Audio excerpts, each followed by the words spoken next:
Welcome to Bonding and Beer. I am Rolando Nunez, your host.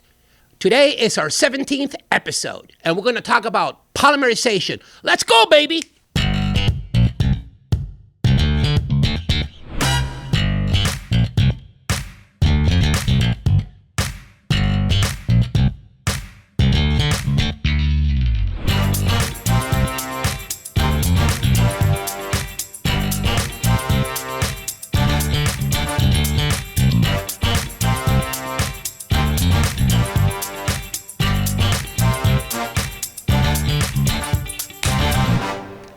What has Rolando been up to? Well, I just came back from an event that was being held at Amelia Island in Florida.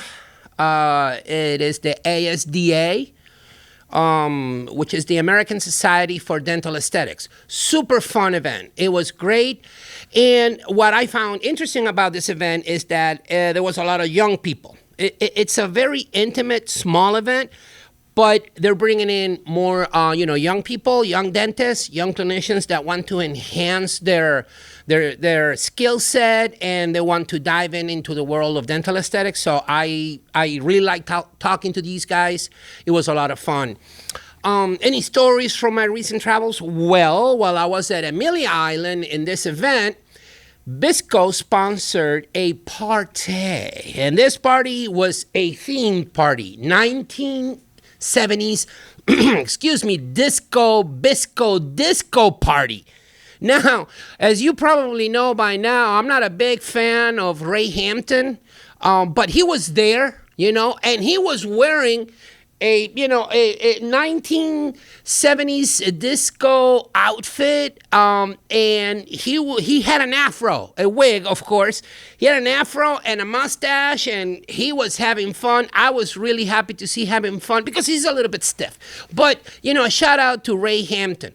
If you guys want to know what I'm doing, you want to know about my travels, you want to know what kind of beer I'm drinking, or just in general what I do, on a regular day, you can follow my Instagram account at Roland Bond. But most important, don't forget to subscribe to Bonding and Beer. We have a page on YouTube, Bonding and Beer. We have an Instagram account at Bonding and Beer. We have an email, bondingandbeer@gmail.com. We also have a landing page. The click is in the description of this video. So come on, let's go. Okay, so why did we choose polymerization as a topic? Personally, I strongly believe that any clinician that is doing restorative dentistry, any clinician that is doing, their everyday bread and butter restorations that require bonding as part of their process, which requires polymerization to occur, they need to be knowledgeable about this. So that is probably why I, decided, along with Jeremy, the producer, to develop this topic. Also, we did a poll on our Instagram account, and polymerization was in, one of the top choices. So, my passion for polymerization, and of course, this being a topic of interest is what drove us to develop this today. But before we get there, one of the reasons why some of you are here, not all of you, but some of you, is to drink some beer, or at least see me, watch me drink some beer. So let's do that. Come on. Okay, so today we have this beer. It is called Red Horse Beer, and it is brewed by a company called San Miguel Brewery out of the Philippines. This one is a lager, is a tall boy, as you can see, but it has an alcohol percentage of 8. That means that I'm going to be extremely tipsy by the end of this here episode. So I'm going to read the description of this beer directly from their website, and it says, a strong, high alcohol beer. It is a deeply hued lager with a distinctive Swedish, not Swedish from Sweden, but Swedish that is sweet in taste, balanced by a smooth bitterness. For the man with real strength inside and out. This is my beer, my guy. Jeremy, the producer, is not screwing around because we ain't weak people in this place. Jeremy is about 6'5", is pure muscle and afro, okay? And I am here with this here mustache to show you all that we are deserving of this Red Horse beer. What made you choose this beer? I believe this was a gift, Jeremy. Correct me if I'm wrong. It was brought to us by a dear friend, Dr. Patrick Callahan. He shipped it to us, and we are going to crack it open. He is a follower, and he's a believer in strongman drinking Red Horse. Have I tried this beer before? No, because I was weak until today when I become strong. Let's go. For those of you who are only listening, listen to this. This is like, I don't even know how to describe this sound. Oh, yes. My God. That makes the day better, my guy. That day makes the day much better. I'm going to pour this. Of course, I'm going to fail at pouring. Look, haters about my pouring, you need to stop. Okay? You need to be more inclusive. Of course, I make mistakes. Don't you make mistakes? I'm sure some hater is going to write, I make mistakes, but I pour my beer correctly 100% of the time. You are a liar, sir, if you're saying this, or lady. That's not how it goes, okay? So I'm going to pour this guy here. And, of course, Jeremy, the producer, keeps telling me, you need to pour it next to the mic. I don't have the patience nor the ability to do a perfect pour in front of the mic. However, this came out pretty good. Let's see. Yes. Thank you very much. Here we go. Red Horse. How does it look? Well, it does look like a lager. It is, I don't want to say a deep yellow, but it is definitely interesting, okay? It's not as yellow as other beers, but it's definitely, you can tell this is not a light beer, for sure, okay? I'm going to take a little sniff. It smells like a lager, yeasty. But, you know what? Let's give it a shot. Let's go Philippines. Sip, sip, sip. Oh, yeah. Now we're talking, my guy. This is very, very good. This is very, very good. This doesn't taste like your regular lager. And again, I like lagers. Not a huge fan, but I'll have a lager every now and then. I've had great lagers in this show, and this one is actually pretty good. Very, very good. Very decent. So thank you, Philippines. Thank you, Patrick Callahan, and thank you to all the strong men that drink Red Horse. Let's go. Okay, so let's dive in. Let's do a little bit of an intro about polymerization. What is polymerization? Polymerization is when monomers come together based on a reaction, that triggers the breaking of double bonds within the monomer and the ability from one monomer to actually, come together with another monomer and bond covalently. Okay, I am trying to make this as simple as possible. You can go anywhere and find different definitions about polymerization, but it is basically when many monomers come together when activated in a specific way, and there is breaking of double bonds, covalent carbon-to-carbon double bonds, and now you have the ability for these monomers to actually come together and become a polymer. And polymer means many monomers together. So that is, in a nutshell, what polymerization is. Now, there are different ways of activating polymerization. Today, we're going to emphasize on light curing mechanism. So what is a light curing mechanism? Is when you activate the polymer with a light at a very specific wavelength, okay? And that wavelength initiates, it actually activates light activators within the formula of the material that actually generate something called free radicals. And these free radicals will break the double bonds and allow for one monomer to stick to the other monomer, and more free radicals are generated and more breaking of double bonds and more union amongst the monomers. So it's a chain reaction, and it is all activated by a light that has a very specific wavelength. Why is this interesting? Well, it's interesting because in restorative dentistry, we have a vast array, a plethora. You saw that? I used a fancy word, plethora. That's awesome. Make sure, let's ask Jeremy, the producer, to spell it correctly. Plethora of materials in restorative dentistry that require light activation.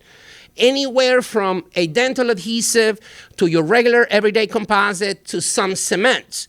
You also have dual cure materials that have the ability to polymerize by light activation and by chemical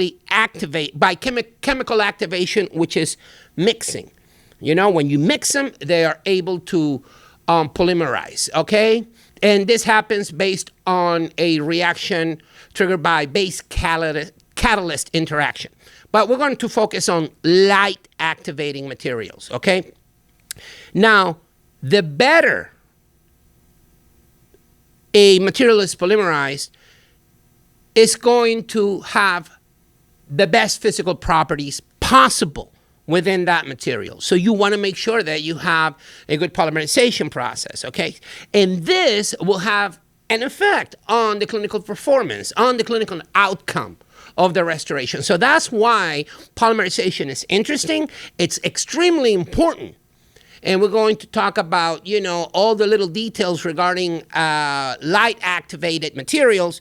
But it is very, very, very important that everyone understands the importance of proper polymerization in any restorative dental material. This red horse, my guy, I got to tell you, I am extremely happy that, Jeremy, the producer, decided to have this one today, because this is the thing, when we started this podcast at the beginning, I used to be part of the production ordeal. Now I'm just a guy who sits over here and he just provides me with everything. And one of the things that he has 100% freedom regarding decision is what beer we're going to be drinking today. And by we, I mean me. He doesn't drink while we're in session. I'm just saying, because some people think that Jeremy and I are here drinking our asses off, and that's not how it goes. He's a producer, he's a professional. And I'm a professional, but I do drink. So let's talk a little bit about the history of polymerization. Back in the day, yes, I am old. I never got to see this, but I know of it, okay? The first light curing units were ultraviolet lights, okay? This was something that it was not desirable, kind of complicated, a lot of protection was needed.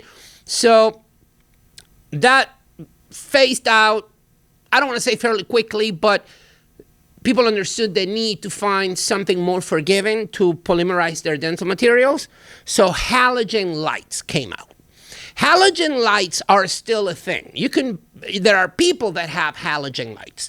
There are people that still use halogen lights. We have halogen lights in our lab, okay? They have limitations. I will talk about that in a little bit. But halogen lights were around for a long, long, long time, for decades.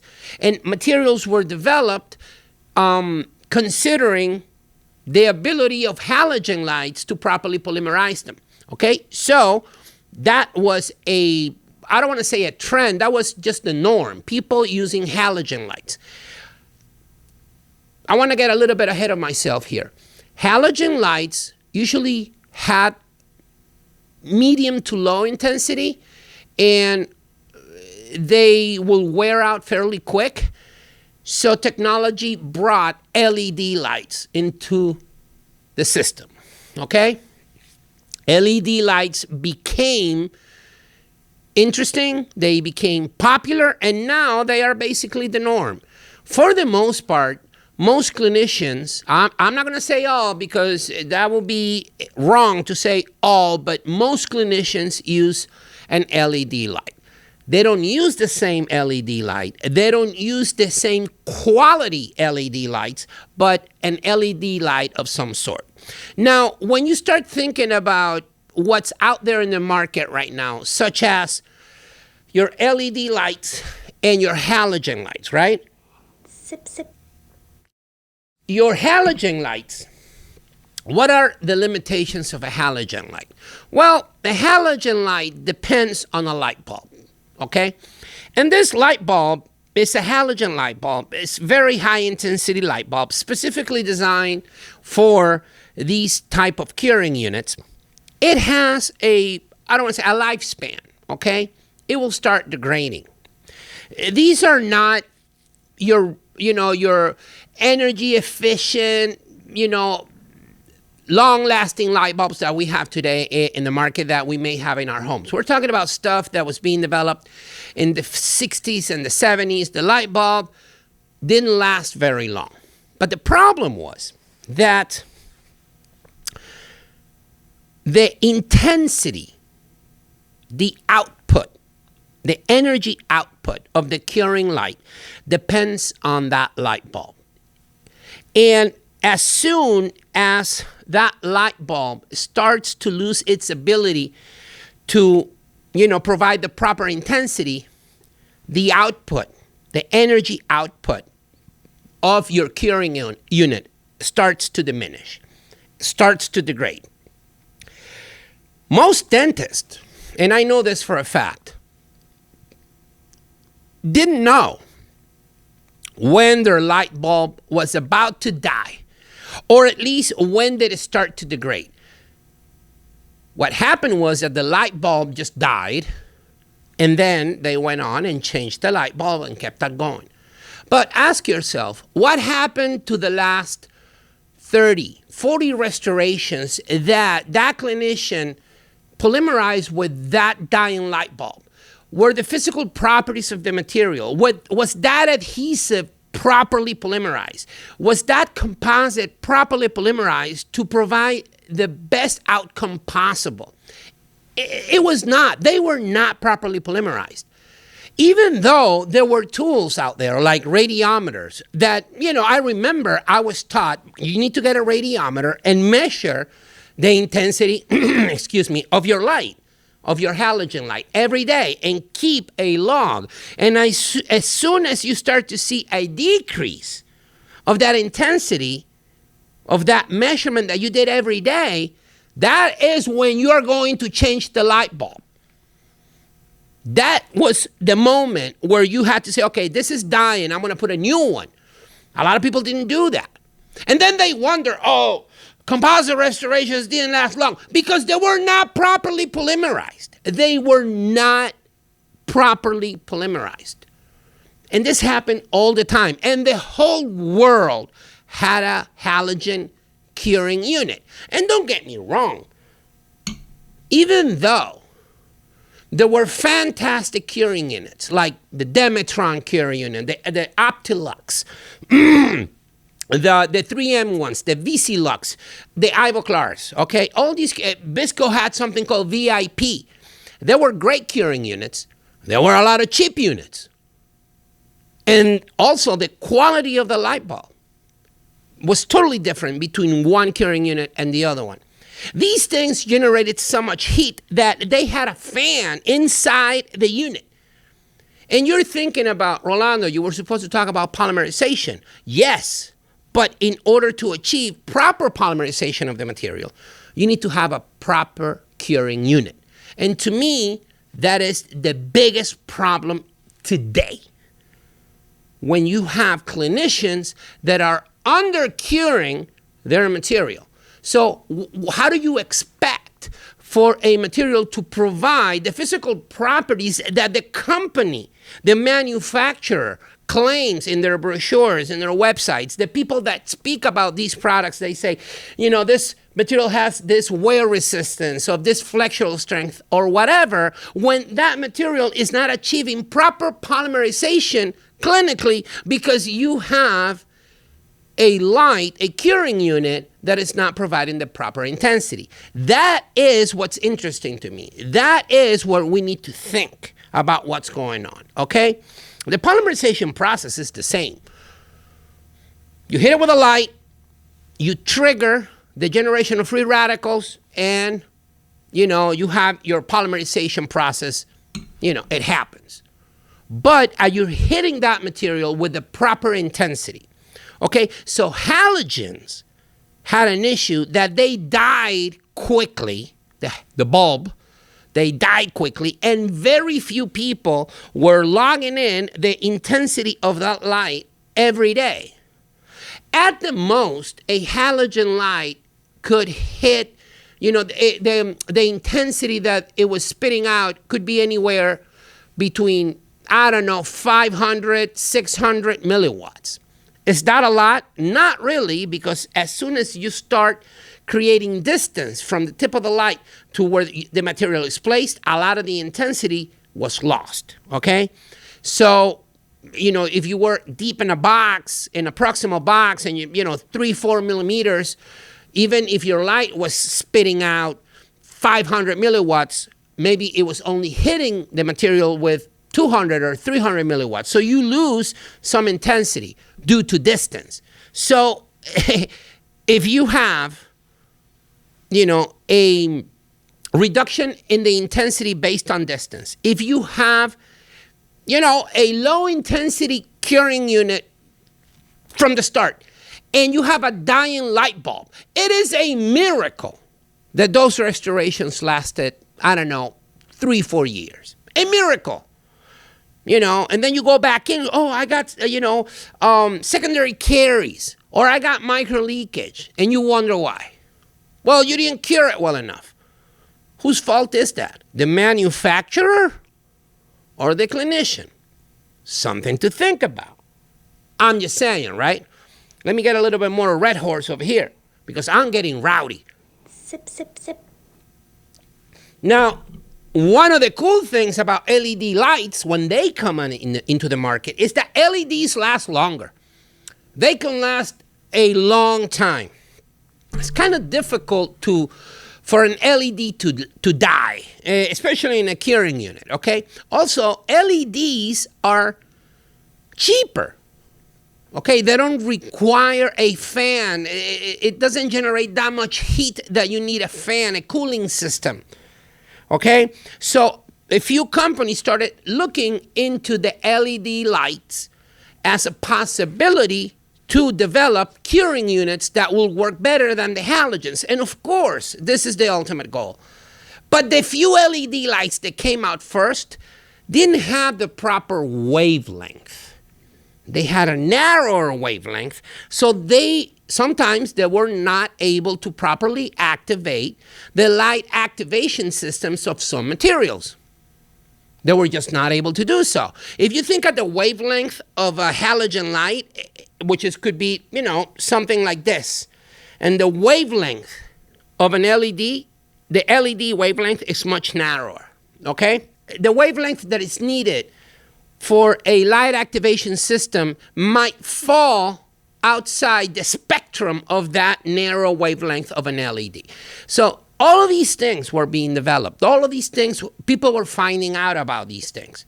At the beginning, LED lights were extremely expensive. Of course, new technology is always expensive. Some of you all are waiting for the new iPhone to come out, or Android, or whatever the case may be. And you're going to pay premium for that new technology. That's how the world works. You know what I'm saying? Sip, sip. I personally have an iPhone 4, and it's working fine. You know what I'm saying? I don't take pictures nor selfies. Why? I don't care much, right? My wife has an iPhone, 27. So I use hers to take the pictures. But me personally, I'm good. Totally okay. You know what I'm saying? When it comes to technology, LEDs went through the process of coming out into the market, being tested. Things need to be tested. They need to be put to test. People need to see what happens when you use these things. Okay, and they saw that they were lacking. So companies saw this and they started adding, developing new curing lights, new LED lights, in order to accomplish what? Better polymerization, optimum polymerization, which is the goal, to properly polymerize our materials. Again, the polymerization process is the same, but you need to activate it properly. So now, and a shout out to companies like Ivoclar, companies like 3M, companies like Ultradent, companies like Kerr that develop super cool LED units. Ultradent went the route of adding more LEDs to, and then definitions like, instead of because they added different LEDs of different colors. That was in order to expand the wavelength. They call those polywave curing units. Meaning that because of the wavelength was now being broadened, you can actually activate anything. You can cure anything. And that is the ultimate goal, to be able to cure everything. Nowadays, that is not so much of a problem, because most LED lights will cure anything. However, things needed to be tested. They needed to be researched, which led to the development. Okay? That's why you have research and development departments. They are not there because, they're just having fun, a bunch of clowns. No, they're reading, they're taking information, absorbing information, and putting that information on the table and see, how can we solve this issue? And it has somewhat been solved. But the biggest thing is the wavelength, because LEDs have a very strong output. The intensity is super high. However, what is most important in my mind is the wavelength. Now, this reminds me of a story where, I went to a meeting, a little hands-on session that I was given somewhere. I'm not going to say where. I'm not going to say where it was.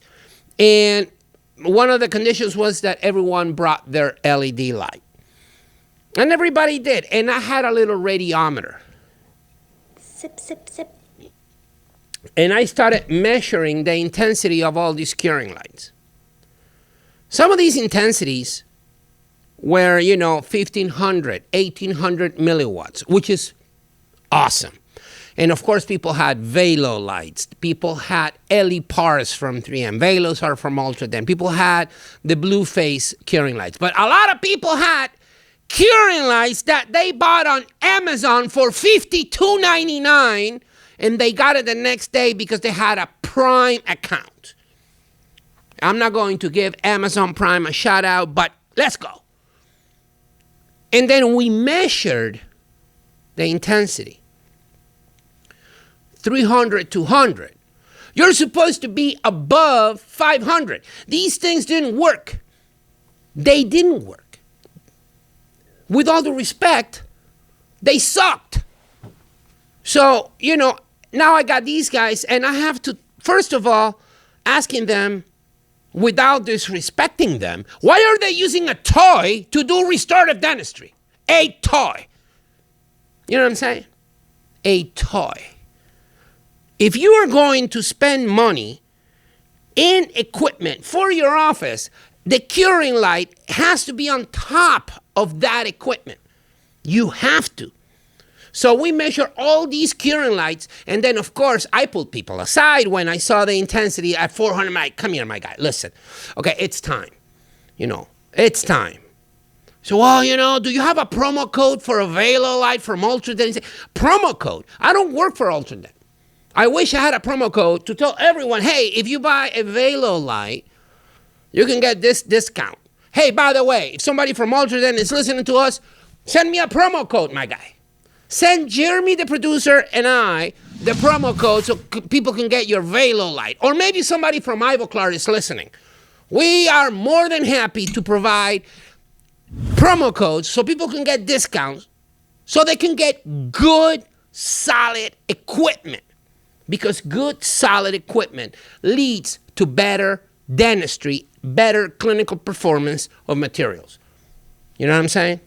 In order to wrap this up, you know what I'm saying? Okay. Good lights provide better polymerization. Better polymerization should provide better physical properties. And better physical properties lead to better clinical performance. You need to understand this. You need to think about investing in a good curing unit. And you might think, Rolando, you were going to talk about polymerization. Yes, I am talking about polymerization, about good polymerization etiquette by using a good curing unit. If you use a good curing unit, your polymerization is going to be optimized and your material is going to deliver whatever physical properties they're claiming. That's the name of the game. When we test things here in our lab, we use good curing lights. We don't use some curing lights that we bought on Etsy or Amazon or eBay. We don't do that. That is not good clinical practice. With all due respect to my colleagues and with all due respect to all my peers that are listening to this here podcast. All right? You need to understand the quality of your curing light is going to have an impact in the quality of your work. So, I'm going to give you a little road tip. Purchase a curing light that is made by a reputable company. Don't buy some curing light from God knows where, no. Reputable company. Ivoclar, Ultradent, 3M, Kerr. Those are reputable companies, okay? Second road tip, get a radiometer so you can measure the intensity of your curing light every single time, every single day. Measure it, log it, and see. Once it starts declining, it's time to get a new one. Let's go. It's time for a beer review, my guy. Listen, I am having such a great time. Listen, to my peoples from the Philippines that created this fantastic beer. It's just awesome, dude. Just awesome. So this is Red Horse. What did I think about this beer? It made me talk about polymerization without skipping a beat. You know what I'm saying? So this is awesome. Absolutely awesome. Did it match the brewery description? Let's go. Strong, high alcohol beer. Check. Deeply hued lager. Check. With a distinctive sweet taste. Okay. Balanced by a smooth bitterness. I don't know about balance. It is a little bitter. When they start using fancy words, because I don't like when certain companies or breweries hire poets or, English majors to write their stupid review. Come on. Just hire real people that will tell you how it actually tastes. However, for the man with real strength inside and out, for the man and woman, I will add that to the review. With real strength inside and out. Yes, it does match it. Beer rating, Jeremy the producer, let's give this one 4.25. A 4.25 to this guy. Absolutely great. Will I have this again? Yes, I will. Yes, I will. I will look for this and have it again. What is the perfect scenario to enjoy this beer? My guy, listen, every time you have a beer with somebody sitting next to you, you enjoy the time. And I think every time you crack a beer, you enjoy it. When will I have this? What is the perfect time for me to have this? That will be any time. That will be any time. Is this an everyday beer? Yes. Is this a beer to get drunk on a Friday night? Yes. If this is a beer to enjoy with your friends? Yes. 100%. Let's go. It's Q&A time. Remember to send your questions via email, bondingandbeer@gmail.com. You can send us a question. You can slide into our DMs on our Instagram page, right? You can send, which is Bonding and Beer. You can send us a question on our YouTube page also, not a problem. We have a team of about 27 people looking at all these questions. There's so many of them. Jeremy, the producer, is in charge of all of them. You know what I'm saying? Or you can go to our landing page and ask a question. You can also make beer recommendations if you feel that I should try something. Whatever the case may be, ask your question. Here's question number 1 from Darcy Quinn. Is there ever a time where using a curing light could have a negative impact on my restorations? Yes, if your curing light's output regarding intensity is less than your material is required. You need to know the minimum. The minimum amount of energy that your material requires to properly polymerize. So if the energy output, the intensity of your curing light is not there, your material is going to, undercure. Just by your lack of knowledge. So you need to be aware, okay? So there is a possibility for that to happen. Just make sure you have a good curing light and you know the proper curing intensity and proper curing time of the material that you're using. Question number 2 from Griffin Wallop. When using a dual cure material, should I always hit it with a light? If so, for how long? If you wanted to cure immediately, at least part of it, you can do that. For how long? You can do it for 5 seconds. You could do it for 10 seconds. It all depends what you want to do. I did talk about cements in the previous episode and talked about how if you hit a cement, when you seed the restoration, there's an excess cement that oozes out from seeding the restoration. You hit it with a light for 2 to 3 seconds. You do something called tack cure, which allows for you to clean that excess cement easier. All right. But if let's say you're doing a core buildup, you can hit it with a light for 10 seconds. You can do your prep and then keep moving forward. It all depends on the clinical scenario. But yeah, you can hit it with a light and keep working, and whatever was not activated by the light will cure chemically because your material is dual cured. Question number 3 by Dr. Carl Townsend. What is your favorite kind of music, and do you have a favorite musical artist? My favorite kind of music Sip, sip, sip, sip. is funky music. It's funk, okay? Now, when it comes to funk, there is a lot of discussion about which one is the best. Is the new funk, the old funk? There's only one funk. One. James Brown, okay? And he said it, play it on the one. If you don't know what that means,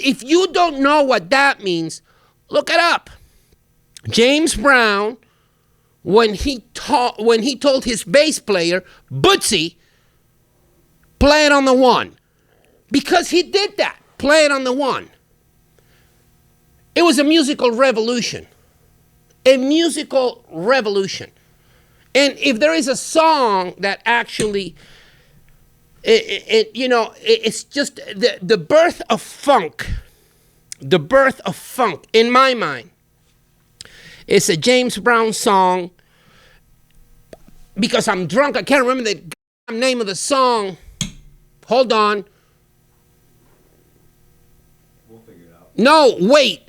You can cut it and then you can put it. You're getting a blooper here. Cold Sweat. Cold Sweat. It's not that song, I Feel Good. No. Cold Sweat. Look it up and you will hear basically the birth of funk and how James Brown turned his whole band into a drum session. It's absolutely outstanding. That is my favorite kind of music, and that is my favorite kind of song. Okay, my guy, that about wraps it up for today's episode of Bonding and Beer. Now, make sure you comment, subscribe, that you follow. Next episode, we're going to be talking with Dr. Adamo Notarantonio. And I don't know if I just botched his last name. I hope not, because Adamo is one of my closest friends. I call him Dr. A. You know what I'm saying? He is the current president of the American Academy of Cosmetic Dentistry, a dear friend, and he was kind enough to provide us with a little bit of his time so we can do an episode together. We're going to be talking about the AACD, what it means to be part of the AACD, and so forth. Okay, and how you can, start your track to become a member. And I believe that is really, really interesting. I love the AACD. I have lectured at the AACD, and Adamo has done everything to allow me to be part of this very prestigious group. All right? Thank you for tuning in. This is Bonding and Beer, and here with Red Horse. We should open another one. Let's go, Jeremy. Let's go.